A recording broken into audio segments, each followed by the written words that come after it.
Okay, so today we're going to do 5 essential knots that you need to know for all your camping trips. She just goes a little mad sometimes. We all go a little mad sometimes.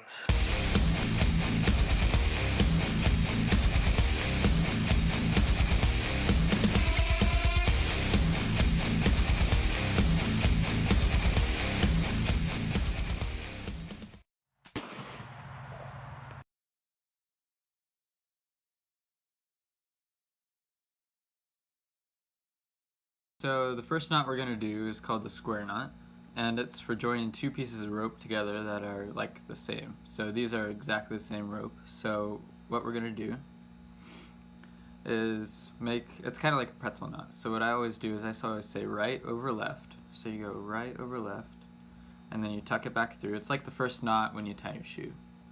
And then after that we go left over right. Okay, so left string over the right string, and do the same thing. And there it is, that's it.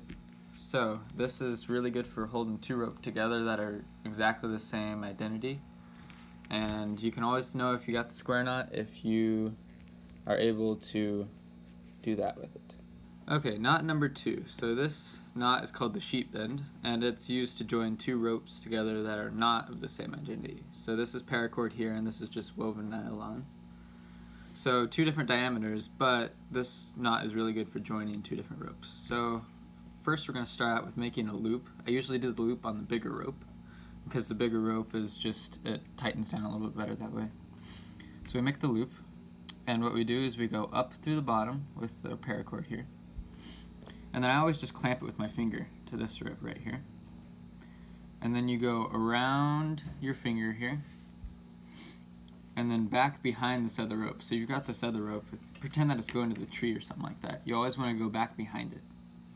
Okay, and then over the top you should have a little loop here. Just tuck it back through. And it should make kind of like a plus pattern right there around this. So then tighten it down and then pull both ropes, and that will not come out unless you got some scissors. Alright, so knot number 3 is going to be the figure 8.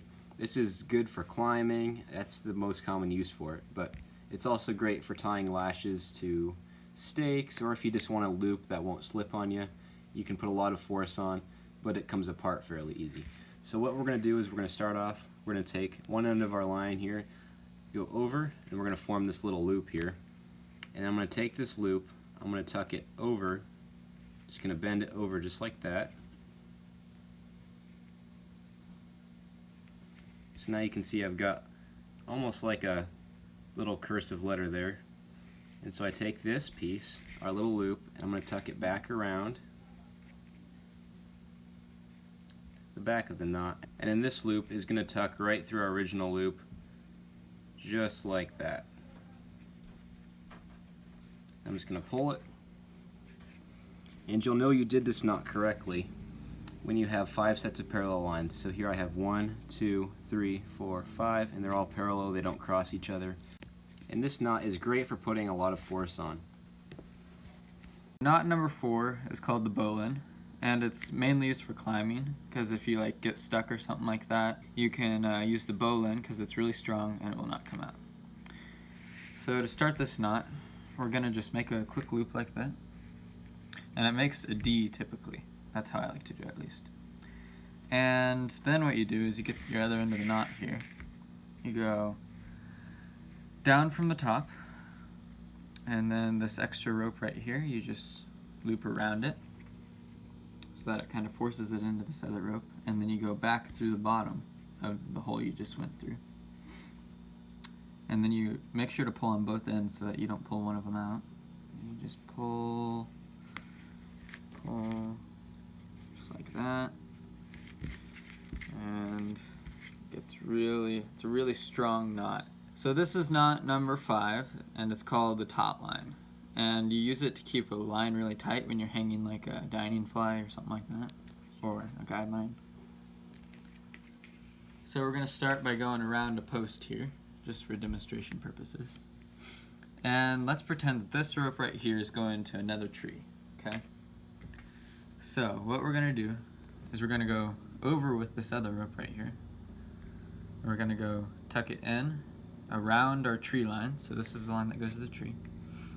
And you tuck it once, twice, so 2 in, and then 1 tuck outside, and then you got a little loop right there, and then you just push it right through. You got our Taut-Line. So one thing that you can do for the Taut-Line to reinforce it is, instead of doing only 2 loops on the inside, you can also do 3 or 4 if you're holding a lot of force or something like that.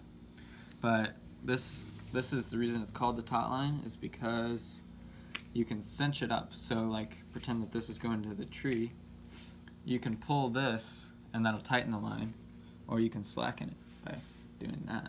So this is going to be our bonus knot for the week, and it's called the Sheepshank, and it's to shorten rope, like without cutting the rope. So this is a pretty long rope, and if I wanted to shorten it to like about 1 foot long without cutting the rope, what I would do is the Sheepshank. So what you basically do is you just make a whole bunch of loops with the rope.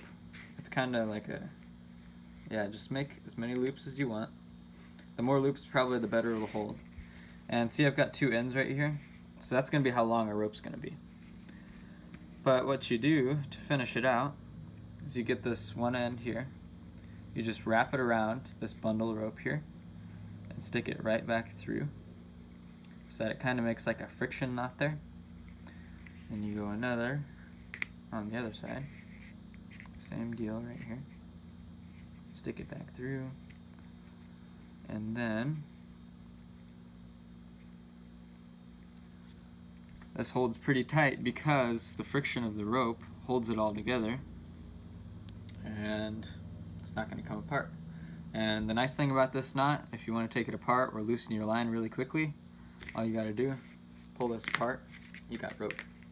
Thanks for watching this video. We hope this helped you out learning some knots that you can use in the future out in the woods or just at home. Be sure to like and subscribe for more, and we'll see you next time.